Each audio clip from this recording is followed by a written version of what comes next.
சனி பகவானுக்கு புண்ணியமான தொழில். ஒரு ஜென்மத்தில் பண்ண பாவத்துக்கு இந்த ஜென்மத்தில் தண்டனை கொடுத்து பாவத்தை போக்கிறார். சுத்த மனுஷனா புண்ணியவனா இருக்கான். இருந்தாலும் தண்டனை மட்டுமே கொடுக்கறதுனால வியாதிங்கிறார், தோஷங்கிறார். அது பொறுக்காம சனி பகவான் இந்த ஊரில் வந்து சிவபூஜை பண்ணி நான் தனதானியாதிபதியாக இருக்கணும், குபேரனால கொடுக்கக்கூடிய சம்பத்தை கொடுக்கணும், ஆயுளுக்கு அதிபதியாக இருக்கணும்னு சொல்லி சிவபூஜை பண்ணி வர வாங்கிட்டு சிவாலயங்களில் மகாலட்சுமி இருக்கக்கூடிய சக்தி ஸ்தானத்தில் 2வது அவதாரம் கையில் ஏற்கலப்ப காகம் அபேகஸ்தம் ஊருகஸ்தத்தோட அனுகிரக மூர்த்தியாக இருக்கார். இந்த ஊரில் தரிசனம் பண்ணா கோலது துயர் தீர்க்கும் கொல்லிக்காடரே. கிரக ரீதியாக ஜாதக ரீதியாக தோஷங்கள் இருந்தால் துயர் தொடைப்பார். சாதாரணமாக தரிசனம் பண்ணா ஓங்கு புகழ் கொல்லிக்காடரே, புகழ் ஓங்குறதா வரலாறு. இந்த ஊரில் சனி பகவான் தனதானியாதிபதி, குபேரனால் கொடுக்கக்கூடிய சம்பத்தை கொடுக்கக்கூடியவர், ஆயுளுக்கு அதிபதி. 2வது அவதாரம் பொங்கு சனி அனுகிரகமூர்த்தி. கலியுகத்திலேயே இந்த ஊரில் மட்டும்தான் 2வது அவதாரம் பொங்கு சனி அனுகிரகமூர்த்தியாக இருக்கார். இந்த ஊரில் தசரதர் தரிசனம் பண்ணி பாவி விமோச்சனம் கிடைச்சதுனால கோவிலை சுற்றி 108 ஏக்கர் ராஜமானியம் கொடுத்ததா வரலாறு.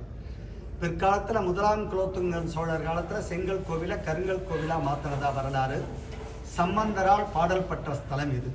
சம்பந்தர் பாடலில் சுவாமியை சொல்லும்போது சொல்லுவார், மத்தமும் மண்ணியும் மலிந்த சென்னிமேல் கொத்தலர் கொன்றையர் கொல்லிக்காரர் என்பர். மற்ற ஊமத்தம் வந்து நம்ம இந்த எந்த ஒரு பூஜைக்கும் எதுக்கும் சேர்த்துக்கிறது கிடையாது. சிறப்பாக இந்த ஊரில் சிறப்பாக சொல்கிறா. ஏன்னு கேட்டால் கைலாயத்தில் சுவாமி அம்பாள் நடனத்தை தேவர்கள் ரிஷிகள் எல்லாரும் பார்க்குறான். இந்த பேபிசாசுகள் பூதகணங்கள் போகிறதான் பார்க்குறதுக்கு. தேவகணங்களாலையும் மங்கள ஓசையாலையும் அடித்து விரட்டப்பட்டதாலும். அதனால் இந்த ஊரில் வந்து சிவபூஜை பண்ணி கேட்கும் பொழுது சுவாமி மனமிறங்கி இங்கே பெரிய நடனம் ஆடுறாரா. அப்போ பேபிசாசுகளும் சேர்ந்து ஆடுறா. பேய்களோடு ஆடினார் மாநடனம்பர் சம்பந்தன். அப்போ வந்து பேபிசாசுகள் சத்தியவாக்கு கொடுக்குறது.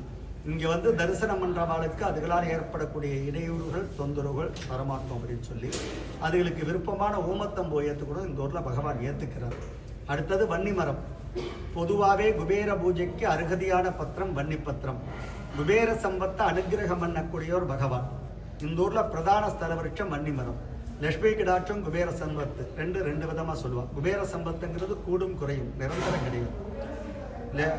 லட்சுமி கிடாட்சங்கிறது கூடும் குறையும், நிரந்தரம் கிடையாது. குபேர சம்பத்துங்கிறது நிரந்தரமாக 7 தலைமுறைக்கு நீடிக்கக்கூடிய செல்வங்கள் புகழ், இது எல்லாமே குபேர சம்பத்து. அது அனுகிரகம் பண்ணக்கூடியவர் பகவான். அது உகந்த பத்திரம் வன்னி பத்திரம். அதுதான் இந்த ஊரில் பிரதான ஸ்தல விருட்சம். அடுத்தது கொண்டப்பூ. மாப்பிள்ளை கொண்ட சரக்கொன்னம்பா. பிஞ்சு பூ காய் இலையெல்லாம் ஒரே கொத்தில் இருக்கும். சுவாமி நெருப்பு, அம்பாள் பஞ்சு.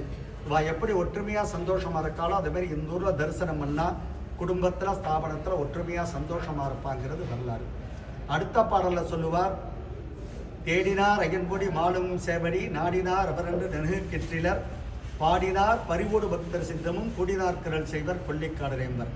பிரம்மா விஷ்ணு பாத்தியின் தலையும் பார்க்க போனால் கிடைக்கல. அதுமாரி ராவணன் பார்த்தா ரொம்ப கஷ்டப்பட்டு கிடைக்கிறது. எதுவுமே தேவையில்லை, பரிவோடு பக்தி சித்தியோடு இந்த ஊரில் தரிசனம் பண்ணால் கண்டிப்பாக அனுகிரகம் பண்ணுவார் அப்படின்னு சம்பந்தர் சொல்கிறார்.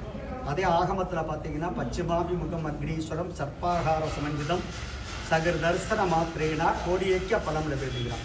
மேற்கு முகமாக இருக்கார் அக்னீஸ்வரர். பாம்பை சரிசமமாக மாலையாக போட்டுக்கிறார். ஒரு செகண்ட் இன்னும் துல்லியமாக தரிசனம் பண்ணாலே கோடி யாகம் பண்ண பலன்னு ஆகமத்தில் சொல்கிறார். சம்பந்தர் சொல்கிறார், பரிவோடு பக்தி சித்தியோடு தரிசனம் பண்ணால் அருள் பாலிச்சிடுறாருன்னு. அதுமாரி இந்த ஊரில் பிரம்மா, விஷ்ணு, ராவணன், ஹரிச்சந்திரன், தாருகாவன ரிஷிகள், சூரிய பகவான், உஷாதேவி, சாயாதேவி எல்லாருமே சிவபூஜை பண்ணி பேர் பெற்றிருக்கா. குறிப்பாக சனி பகவான் சிவபூஜை பண்ணி 2வது அவதாரம் பொங்கு சனி அனுகிரகமூர்த்தியாக இருக்கார். அதுமாதிரி அஷ்ட திக்பாலகரில் அக்னிங்கிற திக்குக்கு பதவி கொடுத்ததா வரலாறு. இந்த ஊரில் சனி பகவான் தனதானியாதிபதி, குபேரனால் கொடுக்கக்கூடிய சம்பத்தை கொடுக்கக்கூடியவர், ஆயுளுக்கு அதிபதி. 2வது அவதாரம் பொங்கு சனி அனுகிரக மூர்த்தியாக இருக்கார் இங்கே. அதான் சிறப்பு. பாதநாயகன் வியாசமீத அக்னிபுரீஸ்வரர் சுவாமி திருக்கோவில், பொங்கு சனி பகவான் திருக்கோவில், திருப்பள்ளிக்காடு. இந்த ஊரில் வர மார்ச் 6ஆம் தேதி 2026 காலை 8:22க்கு சனி பகவான் கும்பராசியிலிருந்து மீன ராசிக்கு பெயர் சடைகிறார். மகரம், கும்பம், மீனம், மேஷம் 7.5 சனி காலம். அதுமாரி சிம்ம ராசிக்கு அஷ்டம சனி காலம், தனுர் ராசிக்கு அர்த்தாஷ்டம சனி காலம். இந்த அஷ்டமச்சனி, அர்த்தாஷ்டமச்சனி, 7.5 சனி உள்ளவர்கள் இந்த ஆலயத்தில் வந்து லட்சார்ச்சனை பரிகார ஹோமம் மார்ச் 15ஆம் தேதி பரிகார ஹோமமும் லட்சார்ச்சனையும் நடைபெறுகிறது. அதில் கலந்து கொண்டு இந்த பொங்கு சனி பகவானின் அருளையும் தனதானியங்களையும் நீண்ட ஆயுளையும், ஏன்னா ஆயுஷ்காரகன், ஆயுளுக்கு எந்த ஒரு பங்கமும் இல்லாமல் பாதுகாக்கிறார். அதனால் இந்த ஊரில் இந்த பரிகார ஹோமம் லட்சார்ச்சனையில் கலந்து கொண்டு பயன்பெறுமாறு பக்தர்களை அன்புடன் கேட்டுக்கொள்கிறோம்.